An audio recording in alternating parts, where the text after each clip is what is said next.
Good morning and welcome to the cerana Experts Consultation and Workshop, organized by the Non-Timber Forest Products Exchange Program Asia, ASEAN Centre for Biodiversity, held on this day, the 20th of August, 2021.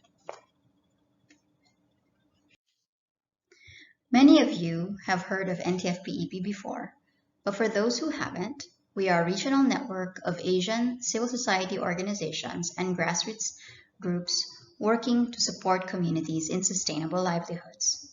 We were established over 2 decades ago and have offices and programs in Cambodia, India, Indonesia, Malaysia, the Philippines, and Vietnam. We are also coordinating various civil society processes and engage various organizations in ASEAN on the theme of social forestry. Over the years, we have built our approach on the richness of the exchange process and learning by sharing. And up to now, we are called an exchange program as we fully believe in this process. We run programs on such themes as community-based conservation, sustainable livelihoods, gender voice and action, rights and governance, and indigenous health and food, among other themes. US bee experts know better than I that bees make honey that is important for human health, and this is much better appreciated now in the search for immune boosters in the time of the pandemic. Forest honey provides valuable income to tens of thousands, if not hundreds of thousands, of families across Asia. The importance of bees to pollination cannot be further underlined, and even the UN has declared that the decline of bee populations has drastic consequences for ecosystems and for food security. A report by the FAO estimates that 40% of pollinator species, such as bees, are threatened with extinction due to human activity. Despite this, many rural beekeepers and forest honey gatherers subsist on meager means. The prices for honey being sold do not also internalize other values that come with this honey, such as human health and conservation. This is why ASEAN did well in October of 2020 through the ASEAN Ministers in Agriculture and Forestry to approve the ASEAN Guidelines on Sustainable Harvest and Management Protocols for select NTFPs.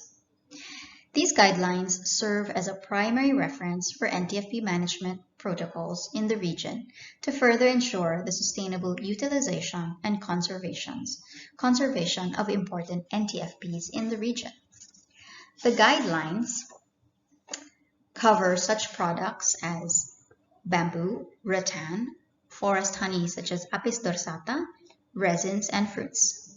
These guidelines were made with the support of the ASEAN Working Group on Social Forestry and the Non-Timber Forest Products Exchange Program.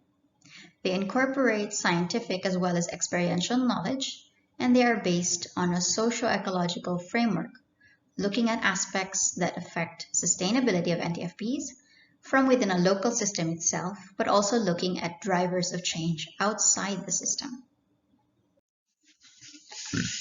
In a parallel process, and a bit earlier on, a labeling and certification initiative called the Forest Harvest Collective Mark was being developed.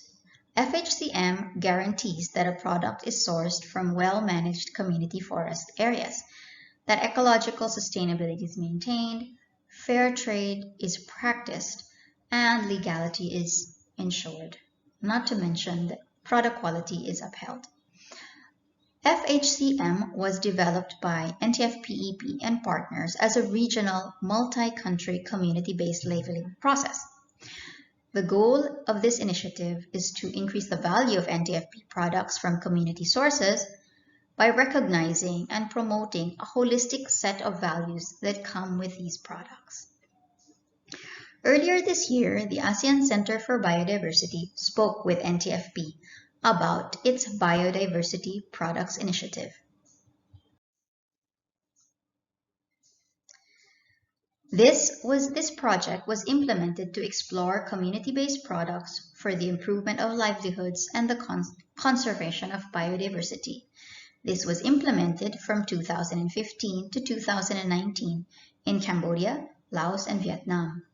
In discussions, we saw the potential to align efforts to sustain and expand the gains from that project in a project entitled Promoting Sustainability and Market Values of Biodiversity-Based Products through Sustainable Protocols and Participatory Certification Processes. This is being implemented in 2021.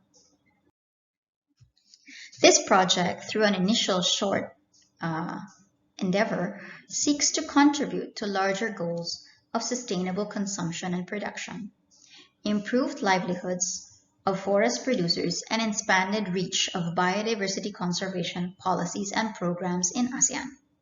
Thus, the project supports Sustainable Development Goals 12 and 15, as well as Convention on Biodiversity Conservation, Aichi Target 11. This is only the first meeting in a series of meetings within the aforementioned project, and we keep you updated on the schedule of that. Thus, for this consultation workshop, our objective is to initiate a process for developing standards for Apis cerana honey through a participatory certification process, and to initiate a process for developing Apis cerana protocols with the end goal that these be adopted and recognized by ASEAN. We are happy to have such a diversity of experts from various countries joining us today, and we are sure to have a fruitful discussion. So I have on the screen now our program. We have a program in the morning and the afternoon. The morning will be broken up into 3 sessions. The first of the sessions, which is starting now, is the overview and of the program, and we will have orientation on the Forest Harvest Collective Mark, a discussion on the Forest Harvest Collective Mark standards for Apis dorsata honey and the protocols, and a short update on the ASEAN protocols on Apis dorsata honey. The second session will then cover various elements related to Apis dorsata systems, Apis cerana systems, affecting sustainability, quality, and other aspects.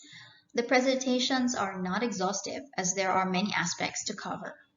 Finally, there will be a short session with a wild Apis cerana harvesting video, and also a presentation on Apis cerana honey in Laos, and where they are trying to implement the participatory guarantee system there. Now, we know that there will be many questions, and we've placed time for questions after each session. But we know that we might not be able to handle all the questions, so please kindly place your questions in the chat, and we will try to take them up as we go along. Then finally, in the afternoon, we will have a workshop, and we hope we can introduce a method where all of you can participate. Thank you very much, and I look forward to this morning and this afternoon. Thank you.